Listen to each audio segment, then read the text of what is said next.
ত্রিস্তরীয় পঞ্চায়েতের বিজেপি নির্বাচিত প্রতিনিধিদের নিয়ে আসন্ন তমলুক লোকসভা কেন্দ্রের বিজেপি মনোনীত প্রার্থী কলকাতা হাইকোর্টের প্রাক্তন বিচারপতি অভিজিৎ গঙ্গোপাধ্যায়ের সমর্থনে বিজয় সংকল্প সভায় মেচেদাতে উপস্থিত ছিলেন রাজ্য বিধানসভা বিরোধী দলনেতা শুভেন্দু অধিকারী।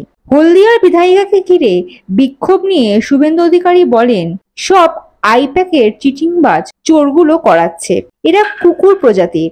অপরদিকে অভিজিৎ গঙ্গোপাধ্যায়কে নির্বাচনী আচরণবিধি লঙ্ঘন করায় দোষী সাব্যস্ত করেছে জাতীয় নির্বাচন কমিশন। 24 ঘন্টার জন্য নির্বাচনী প্রচার থেকে বিরত থাকতে নির্দেশ দিয়েছে জাতীয় নির্বাচন কমিশন।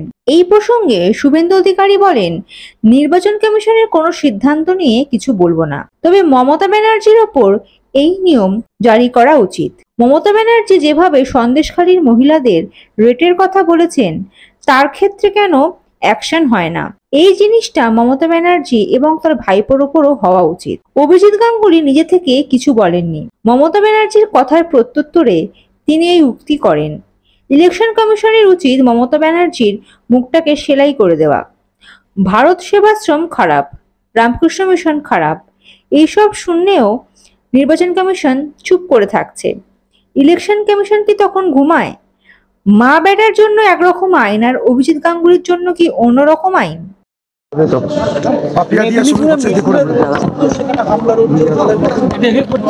খুব অসভ্য। সকালে তাপসী মন্ডলের সঙ্গে করেছে, দাদা সব জায়গায় করছে, ওটা করছে, এটা আইপিএল হচ্ছে, বাংলার লোক দেখছে। গতকাল অব্দি হিসাব দিয়েছে, আবার হিসাব দেবে 25 তারিখে 1 জুনে হিসাব করবে। এ কালচার ছিল না বিগত 75-76 বছরে, কোনোদিন এই কালচার কেউ করেনি। মমতা ব্যানার্জির থেকেও সংখ্যায় বেশি একসময় কংগ্রেস ছিল এমএলএ, একসময় সিপিএম ছিল। এই কালচার আমরা দেখিনি। না না, এই আইপ্যাক করাচ্ছে, আইপ্যাকের এই চিটিংবাজগুলো, চোরগুলো করাচ্ছে সবগুলো একসঙ্গে। আমরা অ্যালাউ করছি। আমরা বলেছি কুকুর মানুষের পায়ে কামড়ায়, মানুষ কখনো কুকুরের পায়ে কামড়ায় না। কুকুর প্রজাতির এরা, কুকুরের থেকেও কুকুরেরও প্রভু ভক্তি আছে। অভিজিৎ বাবুর প্রচারে নির্বাচন কমিশন বিকেল 5টা অবধি, মানে আজ থেকে কাল। না, ইলেকশন কমিশনের কোনো সিদ্ধান্ত নিয়ে বলবো না। তবে মমতা ব্যানার্জির নিষেধাজ্ঞা আগে জারি করা উচিত ইলেকশন কমিশনের। মমতা ব্যানার্জি সন্দেশখালীর মা বোনেদেরকে যে ভাষায় তাদের রেট কত বলেছেন, ভাইপো বলেছে 2000 টাকার রেট, তার ক্ষেত্রে কেন অ্যাকশন হয় না? আমরা এটা স্বীকার করে নিলাম। ইলেকশন কমিশনের সিদ্ধান্ত মানা উচিত। 24 ঘন্টা তিনি অফিসে বসে কাজ করবেন, বাড়িতে বসে কাজ করবেন, কোনো অসুবিধা হবে না। কিন্তু এই জিনিসটা মমতা ব্যানার্জি এবং তার ভাইপোর ক্ষেত্রে হওয়া উচিত।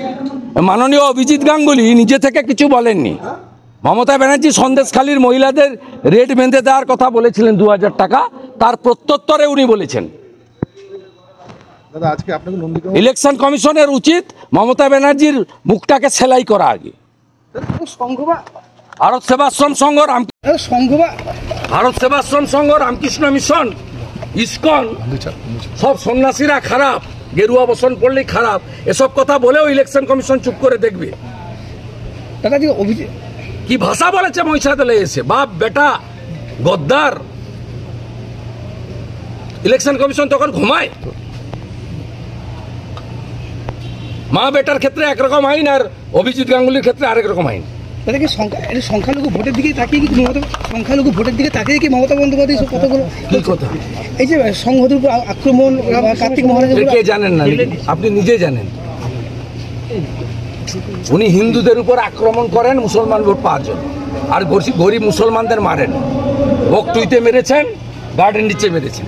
পাশাপাশি অদিত চৌধুরীও আজকে তাকে সমর্থন করছেন। আনিস খানকে মেরেছেন, নৌসাদ সিদ্দিকীকে জেল খাটিয়েছেন। আজকে অদিত চৌধুরীও একইভাবে মমতা সাপোর্ট করছে, অর্থাৎ যে যে বক্তব্য দিয়েছে কার্তিক মহারাজ, আমি বলবো না অধীর চৌধুরী জামানত থাকে কিনা দেখুন গণনার দিন দাদা হার্ড হবে তো বলে গেলাম লিখে রাখুন সেবক রোডে জামানত থাকবে কিনা সেবক রোডে তো আক্রমণ হয়েছে। এর জন্য দায়ী মমতা ব্যানার্জি, ওনার উস্কানিতে এগুলো হয়েছে। ছেড়ে দেন, আমার অনেক তিনটে bureau report ND Bangla news. সবার আগে সব খবর, সঠিক খবর পেতে ফেসবুক পেজটি ফলো করে এবং ইউটিউব চ্যানেলটি সাবস্ক্রাইব করে রাখুন আর শেয়ার করতে ভুলবেন না।